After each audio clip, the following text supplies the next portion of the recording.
Okay, మనతో పాటు చికోటి ప్రవీణ్ గారు జాయిన్ అయ్యారు. అలాగే కాంగ్రెస్ పార్టీ నాయకులు చెరగాని దయాకర్ గారు కూడా జాయిన్ అయ్యారు. ఇద్దరికి కూడా వెల్కమ్ చెప్తున్నాం.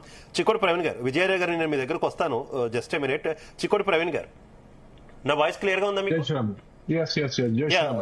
ప్రవీణ్ గారు, మీరు కూడా ఈ నిరసన కార్యక్రమాల్లో పాల్గొంటూ ఉన్నారు.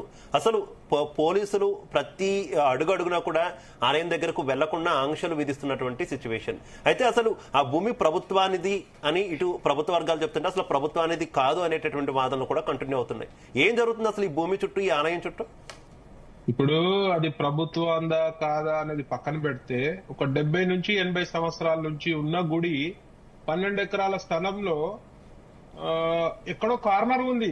మధ్యలో ఉండి ఒకవేళ ప్రభుత్వ స్థలమో ఏదైనా ఉండని, మధ్యలో ఉండి డిస్టర్బింగ్ కూడా లేదు. ఒక కార్నర్ ఉన్నది, అది కూడా ఎంత హార్డ్లీ 100-150 yards కూడా లేదు నాకు తెలిసి. నేను కళ్యాణి గారు అందరం వెళ్ళడం జరిగింది అక్కడ. సో అక్కడ ఆల్రెడీ ఆడ ఆనవాళ్ళు ఉన్నాయి, పాత గుడి అని. ఎప్పటి నుంచో బస్తీవాసుల అమ్మ వాళ్ళ తాతలు ముత్తాతలు కూడా పూజ చేసినారని చెప్పి వాళ్ళే చెప్పడం జరుగుతుంది. ఒకవేళ అది ప్రభుత్వ స్థలమైనా కూడా 100-150 గజాలు ఇలా ఎన్ని ప్రభుత్వ స్థలాలలో ప్రార్థన మందిరాలు లేవండి చెప్పండి. ఒకవేళ ఉంటే కూడా హిందువుల మనోభావాలను కించపరిచే అంత చర్య తీసుకోవాల్సిన పనే లేదా. ఒకటి. సెకండ్, పోలీసుల వ్యవస్థ చూస్తే అయితే విచిత్రం అవుతుంది. ఇలా ఒక పోలీస్ వ్యవస్థ ఎంత అట్టర్ ఫెయిల్యూర్ ఉందంటే, ఎన్ని గుళ్లపై దాడులు జరుగుతున్నాయి, ఇంటెలిజెన్స్ వ్యవస్థ ఫెయిల్యూర్, నిఘా వ్యవస్థలు మొత్తం ఫెయిల్యూర్, ఎస్బీ ఫెయిల్యూర్. ఇవాళ ముత్యాలమ్మ గుడి దగ్గర దాడి జరిగినప్పుడు ఆ పక్కన మోటివేషనల్ స్పీచెస్ అని చెప్పి 100 మంది ఒకటే వర్గం వాళ్ళు అక్కడ ఉండడం జరిగింది ఒక హోటల్లో, మోటివేషనల్ స్పీచెస్ అని. మోటివేషనల్ స్పీచ్ అయితే ఒక వర్గం వాళ్ళు ఎందుకు ఉంటారు? ఒక వర్గం వాళ్ళు ఉండరు కదండి. మోటివేషనల్ స్పీచెస్ గురించి ట్రైనింగ్ చేస్తున్నామంటే అన్ని వర్గాల వాళ్ళు ఉంటారు కదా.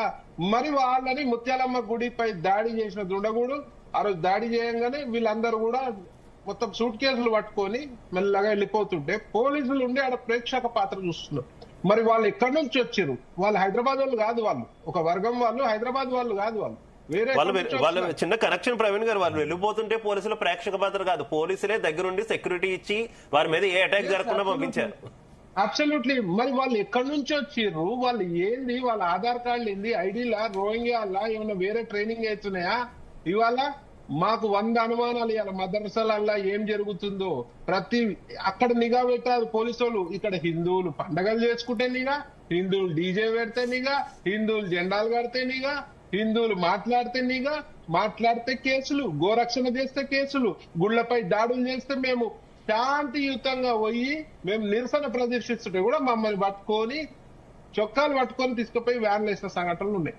అంటే పోలీసు వాళ్ళకి ఇక్కడ ఇవాళ మనం మైనార్టీలు అయినట్టు కనబడుతుంది నాకు. ఇవాళ మనం మైనార్టీలు, రేపు బంగ్లాదేశ్ లో మొన్న జరిగిన సంఘటనలు ఇవాళ కాంగ్రెస్ ప్రభుత్వం ఉన్న ప్రతి రాష్ట్రంలో కూడా బంగ్లాదేశ్ లో జరిగిన సంఘటనల లెక్క మనం కూడా ఇలా నోరు మూసుకుని ఉండే పరిస్థితి ఉన్నది. రైట్. విజయ